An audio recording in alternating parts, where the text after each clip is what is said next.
Saya mau nanya gini.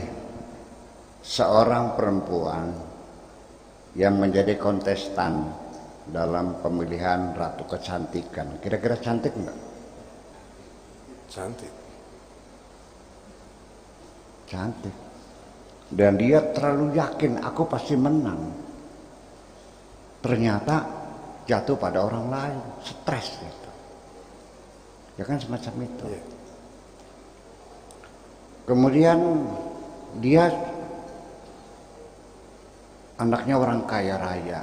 Cuman ketika dia masuk ke perkampungan mewah, entah di Kemang, entah di Permata Hijau, dia juga memprotes juga. Kenapa aku tidak kaya seperti mereka yang mobilnya Lamborghini, padahal dia mobilnya BMW kok. Gitu. Rumahnya dia harganya 10 miliar. Cuma yang di Kemang kan harganya kan 30 miliar.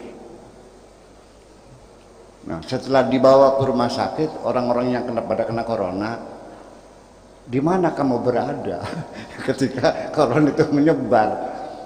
Itu artinya bahwa kita mengajak bahwa ketika kita berpikir harus seimbang. Jangan melihat orang yang punya kelebihan dari kita, nanti kita kecewa. Sekali-kali kita perlu melihat orang di bawah kita supaya kita bersyukur kepada Allah juga. Di sini fungsinya bersyukur itu adalah keseimbangan jiwa yang sangat stabil. Sehingga ketika orang itu bersyukur, artinya dia sedang saat bahagia. Yeah. Kalau orang hatinya bahagia, hidupnya menjadi nyaman, semua yang dilihat menyenangkan. Kalau bekerja nggak pernah lelah dan tidak pernah merasa bosan, ya kan gitu. Yeah. Nah, kenapa rezeki dia yang begitu hebat dari orang kaya, kecantikan yang wahai, kan udah pasti ya masuk dalam ya konsep kecantikan. Kalau sudah pemilihan pertama kan sudah pasti masuk 3 besar. Ya, artinya kayak apalah cantiknya lah, nggak tahu lah gitu.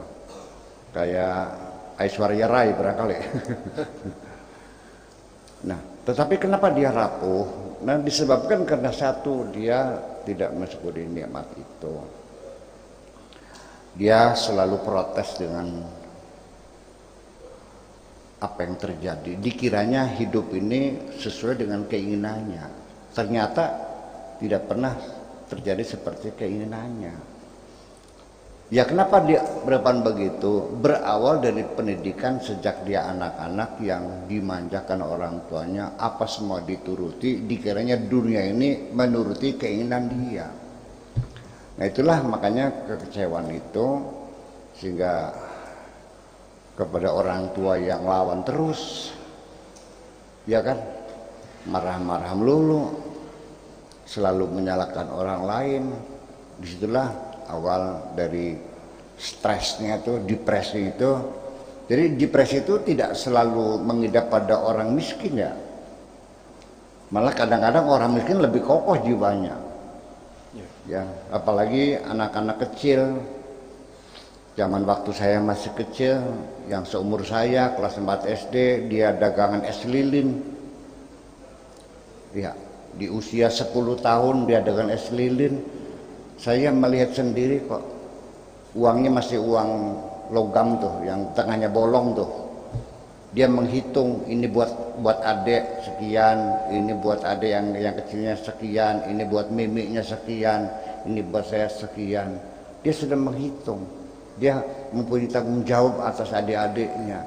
Jadi dia itu dewasa sebelum saatnya. Nah itu juga sebetulnya berbahaya juga. Iya, tetapi bahayanya tidak seperti itu. Artinya orang dewasa bukan saatnya itu, nanti dia akan mengalami kekurangan masa kecil yang tidak bahagia, itu juga bisa ini. Makanya kepada anak-anak kita juga waktu kecil biarkan mereka merasa puas menghabiskan masa kanak-kanaknya dengan main-main dan sebagainya. Jangan terlalu protektif. Sebaliknya juga, ini didera dengan penderitaan, ini didera dengan rezeki yang banyak. Nah, sehingga akibatnya apa yang terjadi, bahwa tidak ada jaminan bahwa setiap kita mendapatkan rezeki banyak akan memberikan keuntungan kepada kita. Ketika usiamu masih 25 tahun dan belum punya istri, rezekimu sebulan 1 miliar, saya jamin kamu pasti rusak. Rusak, percaya nggak? Ya, karena anak umur 25 tahun kalaupun dia bisa usaha, ya palinglah kalau masih wajar kalau penghasilannya sebulan 10 juta lah, masih wajar.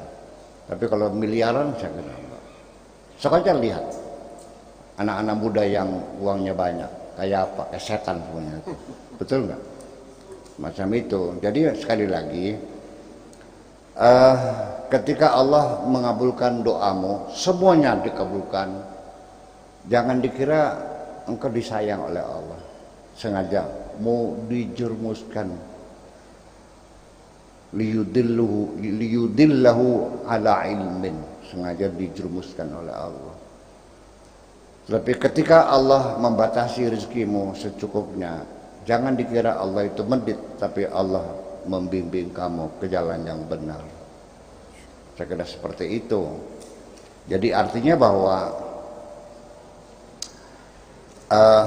nah kemudian bagaimana cara menyembuhkan semacam itu? Ya metodologinya ya, karena kan begini, di dalam otaknya itu ada namanya bagian otak yang membangun kesadaran. Itu orang yang kadang-kadang suka pingsan gitu, hilang sadaran gitu kan, ada namanya TLE, temporal lobe epilepsy gitu. Jadi sehingga dia lupa ingatan karena neuro receivernya terputus, dia nggak ingat apa-apa lagi gitu. Nah makanya metode dipakainya ya tamasa, jalan-jalan, mengunjungi tempat-tempat yang pernah di teman-teman yang lama terus kunjungi gitu. Barangkali aja memorinya itu akan nyambung sekali. Kita nggak usah pakai psikotropika lah, dengan secara psikologi aja gitu juga banyak yang berhasil kok tentunya. Nah, lalu bagaimana? Ada satu kalimat yang memberikan motivasi yang disampaikan, percayalah bahwa di dunia ini masih ada orang yang mencintaimu. Itu yang paling penting. Makasih.